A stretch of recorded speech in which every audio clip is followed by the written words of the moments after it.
Welcome to Gray Overload. I'm Anthony, and for my friend Tom's computer build here, let's just quick go through the parts. We have the um, Seasonic PX-850 power supply, and that's fully modular. We have the Fractal Design Celsius S36 cooler, and then we have the TridentZ RAM. I believe this is, let's see here, this is DDR uh, 3800 2x16, and then we have the 5900X, as well as the ROG STRIX gaming um, ROG STRIX X570 gaming Wi-Fi 2 motherboard.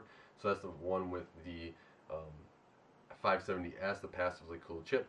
We have two Samsung 980 Pros, 1 TB for his storage, and then we have the Fractal Meshify 2 compact case.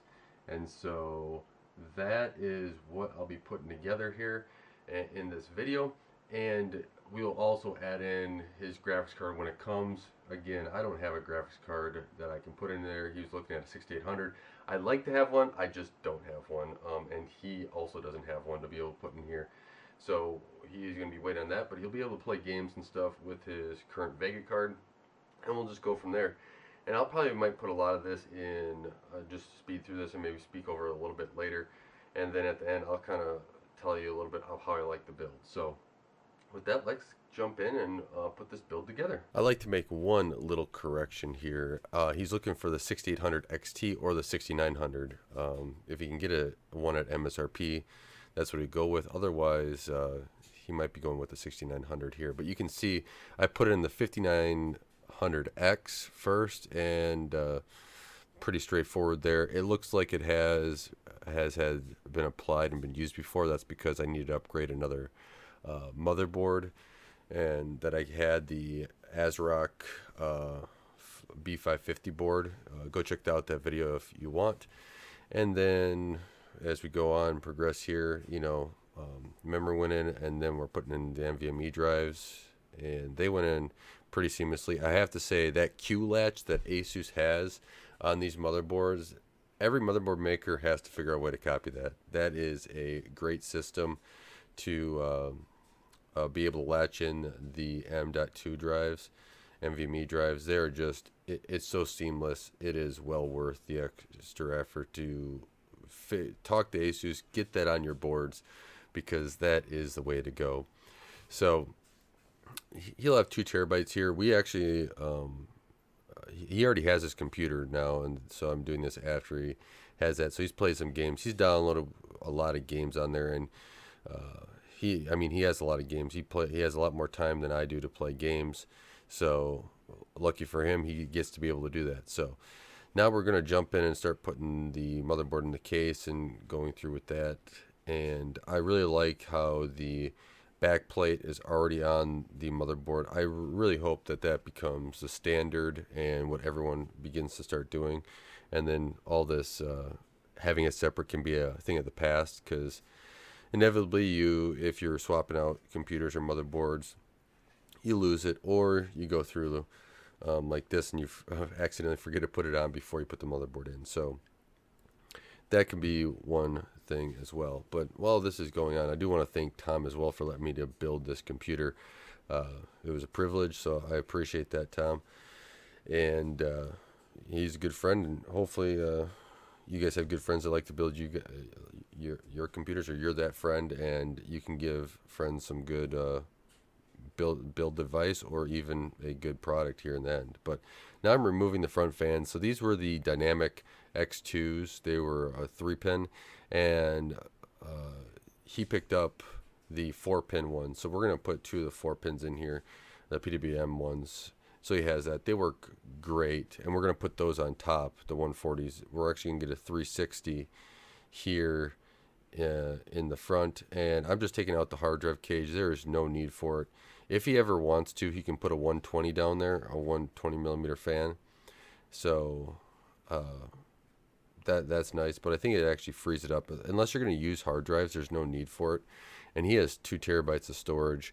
This case I wouldn't use for a high storage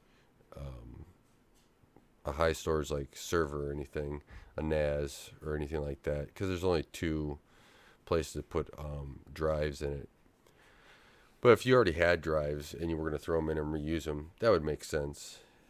And then going through, trying to remember. Yeah, I'm feeding everything up. I think I'm trying to, yeah, I'm putting in the cooler now. I'm deciding.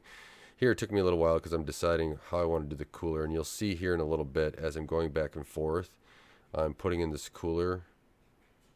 I get the fans in. But the cord that comes off the cooler that hooks up to the fan header for the controls is not, it gets in the way of if you want to put it perfectly up and down. So I adjusted it, so you'll see as I go back and forth to make sure that it fits right on the CPU and looks good. Now, this Celsius 360 cooler also has the rubber ring around it. You can actually turn it from auto to PWM, so you can actually switch that back and forth. So it's either going to use a PWM logic, or if you switch it to auto, it uses its own logic. And yeah, it's pretty seamless in there, and it seems to do a pretty good job. And as you see here, I'm trying to align it and adjusting. I'm trying to go, what the heck is going on here? And I think in a little bit you'll see that I realize the cord is in the way. So yeah, you know, the learning experience. This is the first time I used the Fractal S360 cooler, and it did a good job. I was running a little bit of benchmarks here, nothing I'll have in this video, but just off of it, and it was keeping the 5900X all-core and Cinebench at 64 degrees Celsius, and it was 22 degrees Celsius in the room. So I think that's pretty well overall, and I can't complain, right? It's 360 rad, so you have a lot of cooling area there. And I did, as you see here, I did run the tubes straight down. Now, one thing about this case is it was really easy to build in, really seamless, but right here they have removable trays in front. I wish that was a little bit more modular than what it was. So you'll see here I put one of the pieces back in halfway in between, so I can so it kind of looks a little bit better. But I wish there was a little bit more cleaner way to do that, and maybe there will be one day, but and in another iteration. But I'm putting all the screws in, getting all that lined up, and as you see there, right, it's an open space in front.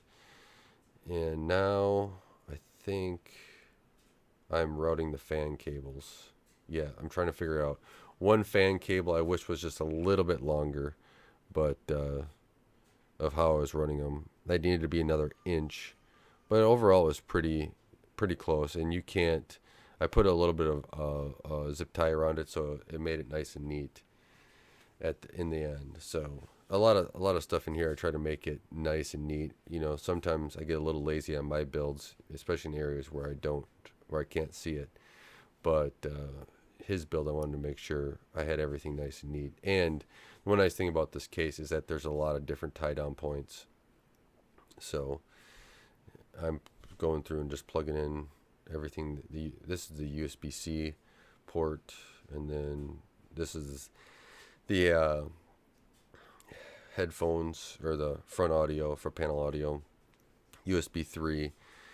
This is where I wish I had another camera so I could go through. Now, the power supply is another interesting one. There's rubber pads on the bottom of this case where the power supply goes, which makes it actually difficult to kind of get the power supply in. And so I was kind of disappointed in that, because I think I rerouted the front panel audio because it was actually pinching the front panel audio cable, and I didn't want it to pinch that long term. So there's only one way to put that plate and on the back there for the power supply, and then I was like, oh yeah, I better take off these stupid the peel on the power supply, which is always a pain to take off. So that's off. And then as you see here, it's a little tight getting in between, and I notice it's kind of pulling on the cable. So then I take it out, seeing if I can move it any way to stop. Still doing something, so I'm like, what do I do? What do I do? And then I think it went down fine there. I'm trying to remember. Okay. And I was like, I'm not okay with it. Reroute it through here, and then I was still unsure. I wish there was a little bit more clearance there for that front panel audio with this power supply. Now maybe a different power supply will have a different result, but yeah, that's the way I had to route it here. And it is what it is, right? You want to make things as nice and neat and possible. You don't want cables to be pinched all the time. So here I was going through and seeing which cables I needed, and everything kind of went pretty seamlessly. So this is the 8-pin for the CPU, and then the board also had an extra 4-pin, which are both plugged in. And you know, these are one of those things where you're like, yeah, you should have actually plugged this in beforehand and not had to go through all the, you know, troubles of getting it set up. But, you know, I didn't, you know, in all my computers that I build, for some reason, most of the time I have the power supply and motherboard, you know, and then I think, oh yeah, I should plug this in every single time. But it went in there pretty easily. There's actually enough working room down there where if you don't have it, they still go in pretty seamlessly. And I have, you know, plugged in enough power supply cables, you kind of get the feel of how they all go in. So that, I mean, that's how fast the 24-pin went in. And then, yeah, I don't even remember why I took those off. I think I was pre-planning my steps of, hey, I got to put the fans in. Yeah. And then here I'm hooking up 2 8-pins. You're not gonna see those being used in the video, but as soon as Tom comes over and I swap out the graphics cards for his Vega in this build, well, the 2 8-pins are being used. And I believe the 6800 or the 6900s he's been looking at are just 2 8-pins. So he's set there. You can actually get a third 8-pin on this power supply as well, if you want to use that. So this 850 is very well stocked up.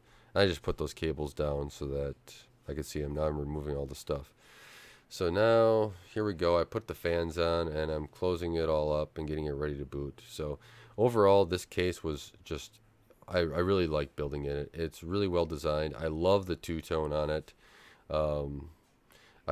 You'll see here, I did forget to peel off the inside. Don't worry, I did that later. But actually, I don't know if I peeled off everything on here. You can see it's running.